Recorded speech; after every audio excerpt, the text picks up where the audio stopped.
बिस्मिल्लाहिर्रहमानिर्रहीम। अस्सलाम वालेकुम, कैसे हैं आप सब लोग। उम्मीद करती हूँ कि सब लोग ठीक ठाक होंगे। आज के इस व्लॉग में हम आपको लेके जा रहे हैं बहरीन के नेशनल म्यूज़ियम में। ये जगह जो है वो हरीम की और मेरी मोस्ट फेवरेट है। तो हम लोग सुबह जब उठे हैं, नाश्ता वगैरह किया, हमने रूटीन के काम समेटे क्योंकि हमें निकलना था आफ्टरनून में, बिकॉज़ जो म्यूज़ियम की टाइमिंग है वो ख़त्म हो जाती है 6 o'clock शाम में।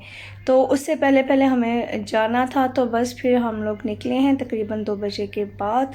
और मौसम भी सही था, ऑल्दो सूरज था, दोपहर का टाइम था, बट क्योंकि हवा अच्छी चल रही थी तो इतनी गर्मी जो है वो महसूस नहीं हो रही थी। तो हमारे घर से तकरीबन 15 से 20 मिनट की ड्राइव पे है ये म्यूज़ियम, और हम लोग निकले हुए हैं। और मैं आगे चल के आपको बच्चों की गपशप सुनवाती हूँ, उनकी एक्साइटमेंट चेक करें। कौन बोला आप गंदी लग रही हो?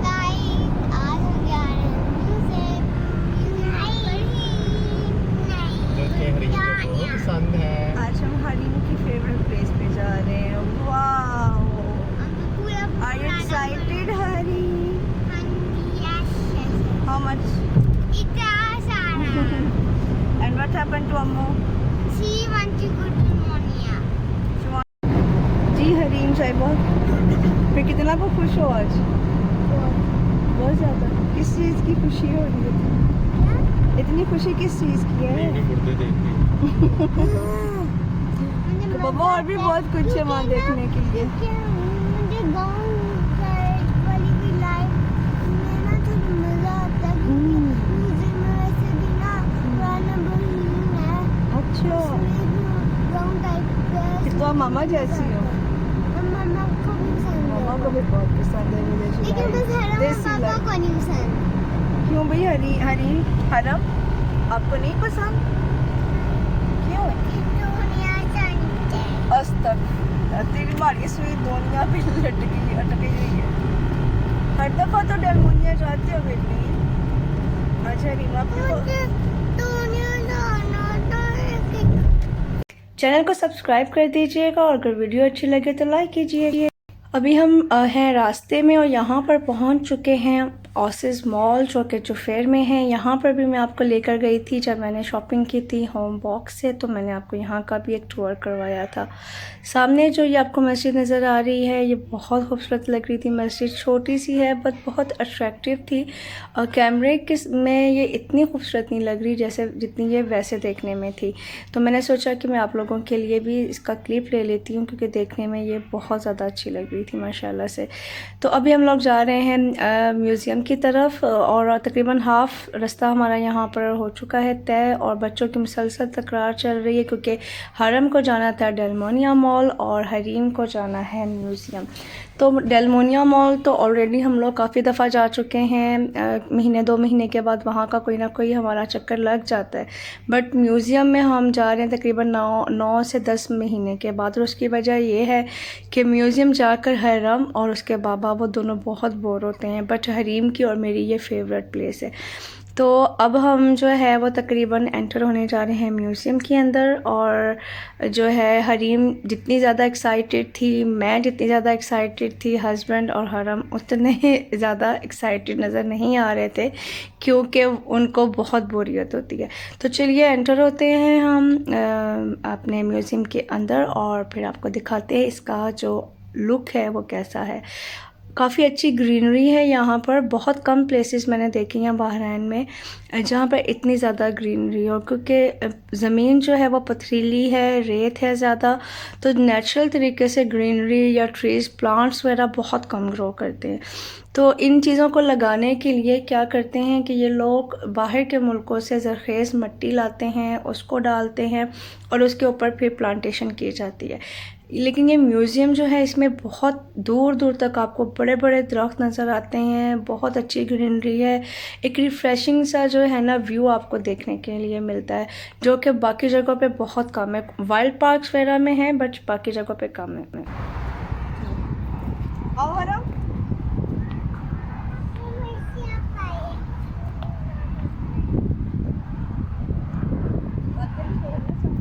और अब हम पार्किंग लगा लिया है। अब हम होने लगे एंटर म्यूजियम में। और ये पीछे पीछे मामा मार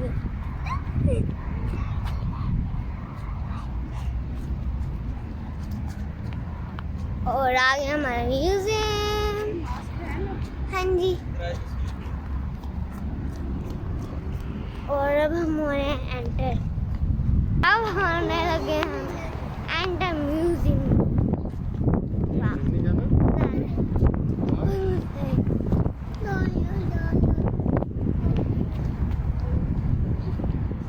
हरीम की व्लॉगिंग आपने देखी, उसको भी बहुत शौक़ हो रहा था कि मुझे बताना है, मुझे दिखाना है, मैं लेके जाऊंगी सबको अंदर। मामा ये वाला क्लिप जो है वो आप मुझे रिकॉर्ड करने दें। तो फिर मैंने सेल्फी स्टिक उसको पकड़ा दी और फिर वो सारा जो है अंदर जाने का जो व्लॉग था, जो क्लिप था, वो उसने ख़ुद से रिकॉर्ड किया। तो अब हम आ चुके हैं, एंटर हो चुके हैं अंदर म्यूज़ियम के। और यहाँ पर जो उसका बाहर का व्यू है वो आप देख सकते हैं। इसको भी बड़े यूनिक से वे में उन्होंने डेकोरेट किया हुआ है, डिज़ाइन किया हुआ है। और जब आप एंटर होते हैं तो आपको अंदाज़ा हो जाता है कि आप लोग जो है वो म्यूज़ियम टाइप किसी जगह पे बहुत पहुंच चुके हैं, जहां पर पुराना कल्चर भी मिलेगा आपको देखने के लिए और बहुत ही यूनिक से जो है वो आपको व्यूज़ देखने के लिए मिलेंगे। तो अभी हम चलते हैं अंदर, जाकर टिकट्स वगैरह लेंगे क्योंकि यहाँ पर एंट्री टिकट आपको लेना पड़ती है। उसके बाद फिर जो है वो हम आपको अंदर से जो है वो लुक दिखाएंगे। यहाँ पर काफ़ी गर्मी महसूस हो रही थी क्योंकि धूप भी थी, हवा भी चल रही थी, बट ये कि गर्मी का एहसास होना शुरू हो गया था, पसीना आना शुरू हो गया था। और जिस वजह से मैं बहुत क्लोज़ जाकर जो है ये चीज़ें जो आपको ये मॉडल्स नज़र आ रहे हैं इनको मैं नहीं कर सकी क्योंकि गर्मी बहुत थी। तो बस मैंने दूर से इनके क्लिप्स लिए और फिर बस अंदर जाने की क्योंकि स्वेटिंग बहुत ज़्यादा शुरू हो गई थी। और बच्चे और हस्बैंड तो बिल्कुल भी नहीं रुके थे, वो तो फ़ौरन अंदर चले गए और मैं बाहर खड़ी थी। तो मैंने सोचा मैं फटाफट इनके क्लिप्स लेती हूँ और फिर मैं अंदर चली जाऊँगी उसके अंदर, म्यूज़ियम के अंदर। तो बाहर से जब रात के टाइम आप देखते हैं तो आपको टोटली डिफरेंट इसका व्यू नज़र आता है। जब आप दिन की रोशनी में आते हैं तो टोटली चेंज होता है। लेकिन यहाँ पर 6 बजे के बाद जो है वो म्यूज़ियम को बंद कर दिया जाता है, एंट्रेंस बंद हो जाती है, जिसकी वजह से हम रात की जो उसकी लाइट्स के साथ जो उसकी खूबसूरती है वो नहीं देख पाते। तो अब हम एंटर होते हैं म्यूज़ियम के अंदर। यह है इसका एंट्रेंस का डोर और इसके अंदर एंटर होते ही आपको राइट साइड पर नज़र आता है इनका टिकट्स का डेस्क, जहां पर जाकर आप टिकट्स लेते हैं। टिकट्स लेने के बाद आपको आना पड़ता है रिसेप्शन पे। वहां पर वो आपकी पूरी डिटेल्स वगैरह जो हैं, आपका CPR number, contact numbers, name, each and everything जो है वो अपने रिकॉर्ड में लिखते हैं। उसके बाद फिर आपको अलाउ कर दिया जाता है कि अब आप अंदर जा सकते हैं। तो ये पूरी एक फॉर्मेलिटी होती है जहाँ से गुज़र कर फिर आपको परमिशन दी जाती है कि अब आप म्यूज़ियम के अंदर जा सकते हैं। सारी फॉर्मेलिटीज़ वगैरह हो चुकी हैं पूरी और अब हम चलते हैं अंदर। बाहर काफ़ी गर्मी थी बट जो म्यूज़ियम है उसमें काफ़ी ज़्यादा ठंडक का एहसास था। तो जब अंदर हम एंटर हुए हैं तो एकदम से बहुत ही ज़्यादा सुकून महसूस हुआ हमें। तो यहाँ पर पूरे फ्लोर के ऊपर जो है वो उन्होंने एक एरियल और या सैटेलाइट मैप का पूरा जो है वो व्यू उन्होंने फ्लोर के ऊपर डिज़ाइन किया हुआ है, जिसमें पूरा बहरैन जो है वो आप देख सकते हैं कि जब सैटेलाइट से उसको देखा जाता है कैमरास की मदद से तो बहरैन जो है वो कैसा दिखता है। तो बच्चे खुली जगह देखकर एक्साइटेड हो गए हैं, हरम ने भागना दौड़ना शुरू कर दिया है। और अब हम चलते हैं अंदर और आपको दिखाते हैं कि क्या क्या कुछ हम देखेंगे म्यूज़ियम में। आगाज़ करते हैं ये पुराने ज़माने के कदीम जो है वो दरवाज़े के साथ, जो कि पूरा लकड़ी से बना हुआ है। इसके ऊपर बहुत अच्छी जो है वो बारीक कशीदाकारी की गई थी, कार्विंग जो है वो बहुत ज़बरदस्त थी। वैसे ही दीवारों के ऊपर भी उन्होंने पुराने ज़माने में जिस तरह से जो कंस्ट्रक्शंस होती थी, तामीरें की जाती थी बिल्डिंग्स की, बड़ी बड़ी बिल्डिंग्स हों, चाहे घर हों, चाहे मसाजिद हों, उन सब की जो है वो उन्होंने यहाँ पर मॉडल्स की तरह से डिज़ाइंस उन्होंने बनाकर लगाए हुए हैं, जिससे आपको अंदाज़ा होता है कि पुराने ज़माने की सकाफ़त के हिसाब से तामीर जो का काम कैसे किया जाता है। ये जो आपको पैटर्न्स नज़र आ रहे हैं ये बेसिकली मस्जिद है, जिसके उन्होंने पूरे जो गुंबद के डिज़ाइंस हैं उन पैटर्न्स को उन्होंने यहाँ पर जो है वो पूरा बनाकर छोटे छोटे ब्लॉक्स की मदद से उन्होंने टेबल के ऊपर उसको डेकोरेट किया हुआ है और वॉल्स के ऊपर भी उस पैटर्न को उन्होंने बना कर रखा हुआ है कि किस तरह से उन मीनारों को, उन गुंबदों को इन पैटर्न के साथ सजाकर आरास्ता किया गया है।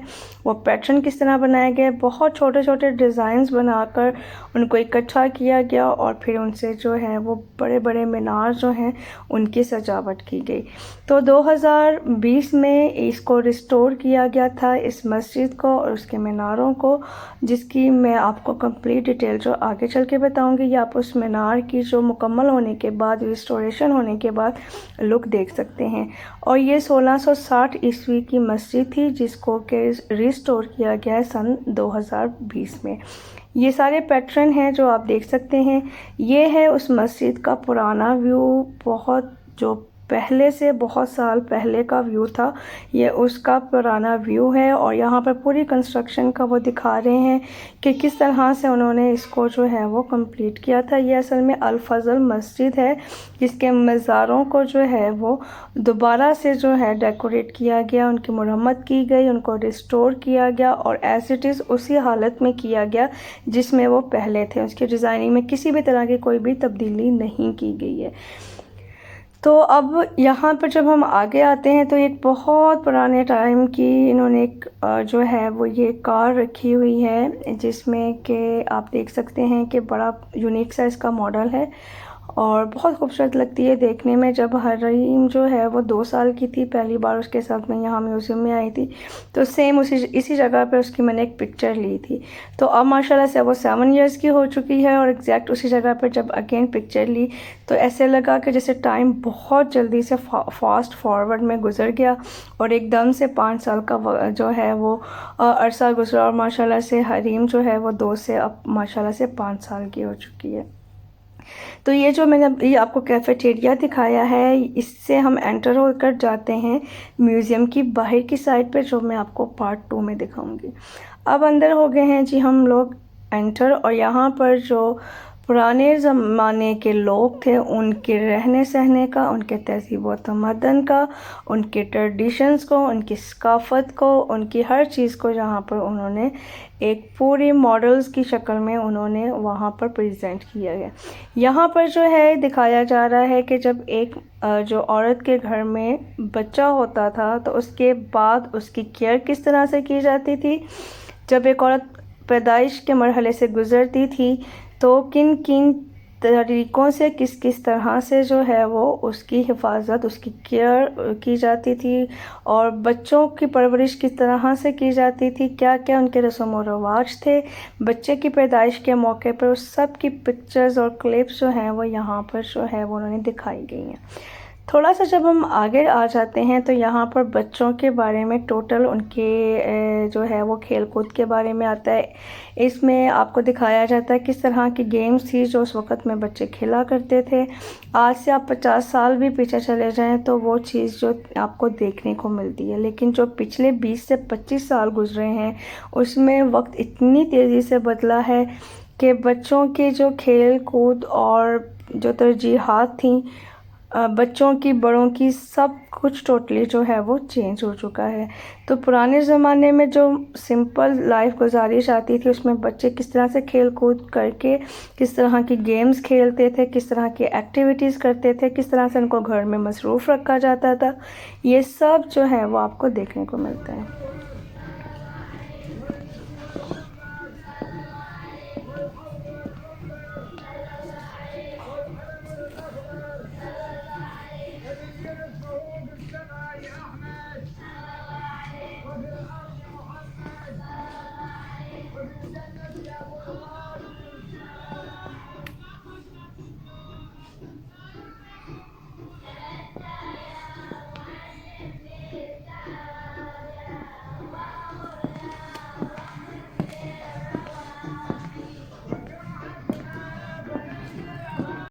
इससे पहले आपने देखा बच्चों की एजुकेशन के बारे में, जिसमें बच्चों को कुरान पाक की तालीम दी जा रही थी। आपने सुना बिल्कुल ऐसे ही उन्होंने रिकॉर्डिंग चलाई होती हैं कि उन आवाज़ों को देख के, उस व्यू को देखकर आपको बिल्कुल ऐसे लग रहा होता है कि जैसे वो हकीकत में बच्चे पढ़ रहे हैं।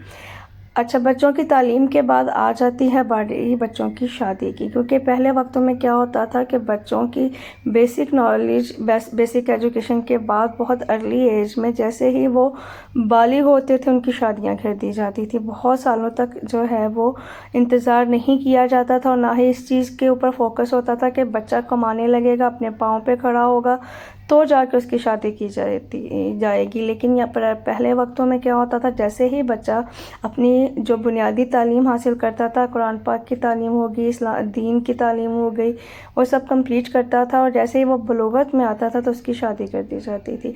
तो यहाँ पर पूरा उन्होंने एक शादी का ट्रेडिशनल सा पूरा एक एटमॉस्फेयर क्रिएट किया हुआ है कि कैसे शादी की जाती थी, क्या ड्रेसिंग करते थे, दुल्हनें जो हैं वो क्या पहनती थीं, किस तरह से वो तैयार होती थी, क्या क्या जो है वो फंक्शंस होते थे, किस तरीके से सेलिब्रेशंस होती थी और किस तरह से जो है वो इन दिन शादी के दिनों में क्या क्या जो है वो किस तरह से अपनी सकाफ़त को लेकर वो चलते थे, क्या क्या रस्म व रिवाज होते थे, वो सब जो है वो उन्होंने दिखाया है।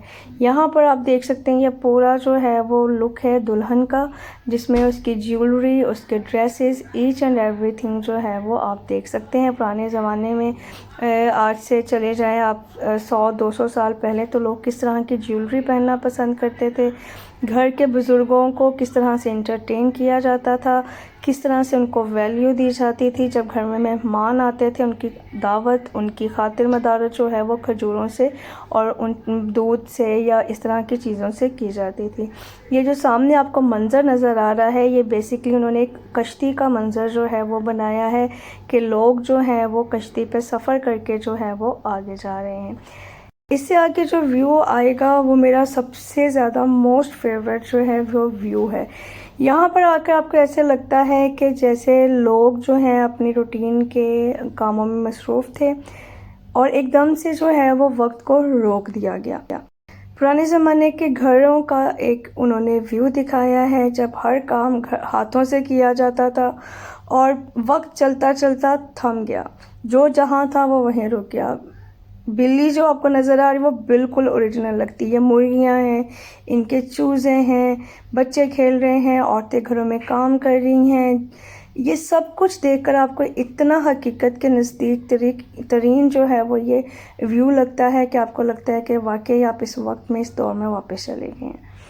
तो यहाँ से आप आगे आते हैं तो पुराने ज़माने की जो घर की तामीरात थी उसका आपको पूरा जो है वो दिखाया जाता है कि गांव में घर किस तरह से तामीर किए जाते थे, शहरों में घर किस तरह से तामीर होते थे, किस तरह से उन घरों की कंस्ट्रक्शंस की जाती थी, किन बातों का ध्यान रखा जाता था, उनकी टोटल जो है वो आपको देखने को मिलती है। अब यहाँ पर आ जाएं तो आपको डिफरेंट अरब कल्चर के जो कपल्स हैं, औरत और मर्द, उनकी ड्रेसिंग दिखाई गई है, किस इलाके से ताल्लुक़ रखने वाले लोग किस तरह की ड्रेसिंग करते थे, किस तरह के कपड़े पहनते थे, क्या उनकी सकाफ़त थी। जैसे हमारे एशिया में हर एरिया की, हर सिटी की, हर कंट्री की अलग से ट्रेडिशंस हैं, वैसे ही अरब कंट्रीज़ में हर किसी के एरिया की जो है वो अलग ट्रेडिशन है। यहाँ पर कुछ ख़वातीन हैं जो बैठकर घर में सिलाई कढ़ाई का काम कर रही हैं, वो चीज़ें जो वो कि अपने हाथों से बनाती थी, दस्तकारी कैसे करती थी, हैंडमेड चीज़ें कैसे बनाई जाती थी, कैसे वो औरतें घर में अपना वक्त गुजारती थी, क्या क्या एक्टिविटीज़ थी जो कि वो करती थी। यहाँ पर हाथ से कपड़ा बनाने का जो कारखाना है वो दिखाया जा रहा है कि पुराने ज़माने में लोग हाथों से खड्डियों पर किस तरह से जो है वो कपड़ा बुनते थे, कपड़ा बनाया जाता था। आगे चलकर आपको मिट्टी के बर्तन नज़र आएंगे, उससे थोड़ा सा आगे आप चले जाते हैं तो ये आपको सारी कढ़ाई और दस्तकारी नज़र आती है। इससे आगे चले जाएं तो यहाँ पर आपको घरेलू औरतें नज़र आती हैं, ये मछली पकड़ने वाले माहीगीर हैं, ये चीज़ें जो हैं वो सेल करने वाली औरतें जो घर में चीज़ें बनाकर उनको सेल किया करती थी। फिर आगे आ जाएं तो खजूर के खुश्क पत्तों से बनाई गई टोकरियाँ आपको नज़र आती हैं। यहाँ पर एक बुज़ुर्ग बैठे हैं जो वो खजूर के पत्तों से चटाइयाँ बनाने का काम कर रहे हैं। यहाँ पर जो है वो माहीगीरी का व्यू दिखाया जा रहा है कि लोग कैसे मछलियाँ पकड़ने के लिए जाते थे और मछलियाँ पकड़ कर लाते थे और फिर उसकी ख़रीदो फरोख्त की जाती थी। फिर यहाँ से आप आगे आ जाते हैं तो समुंदर की तह से पकड़ के लाए गए सीप में से जो मोती निकाले जाते थे उसका भी पूरा एक कारोबार होता था उस वक्त में। उन सीप के मोती को, जिसको सदफ बोलते हैं, वो निकाले जाते थे, उनको सेल किया जाता था और फिर उनको आगे चल के सेल किया कि उसके ज़ेवरात बनाए जाते थे। ये जो है वो पूरा जो है उन्होंने इस एरिया के अंदर अपने प्रोफेशन को, जो कि आज से 50-60 साल, 100 साल, 200 साल पहले यहाँ के लोगों का पेशा जो माहीगिरी था उससे रिलेटेड पूरा उन्होंने अपना जो है वो कल्चर दिखाया है। और यहाँ पर आप देख सकते हैं जो सुच्चे मोती हैं, ओरिजिनल जो पर्ल्स हैं उनसे बने हुए ये तमाम ज़ेवरात हैं जिनको उनकी असल हालत में जो है वो प्रिजर्व किया गया है, सेव किया गया है, ताकि आने वाले सालों और सदियों तक लोग जो हैं वो इन चीज़ों को आकर देखते रहें और इनकी तहज़ीब को, इनकी सकाफ़त को, इनकी तारीख़ को जो है वो लोग आकर देखें। क्योंकि जो बहरीनी थे वो माहीगिरी से बिलोंग करते थे, फ़िशिंग था इनका प्रोफेशन, तो उसी को ही उन्होंने यहाँ पर अपनी जो उनकी असल चीज़ थी, उनका जो असल था उसको उन्होंने पूरा इस पूरे पोर्शन में उन्होंने उसको दिखाया है बहुत खूबसूरती से। तो ये तो था हमारा आज का पहला व्लॉग। नेक्स्ट व्लॉग में आपको फिर दिखाऊंगी। आपने चैनल को सब्सक्राइब करना है, वीडियो अच्छी लगे तो उसको लाइक कर दीजिएगा। इंशाल्लाह ताला आपसे फिर मुलाकात होगी। अपना ख्याल रखिएगा, फिर मिलेंगे इंशाल्लाह इसके सेकंड व्लॉग के साथ। अल्लाह हाफ़िज़।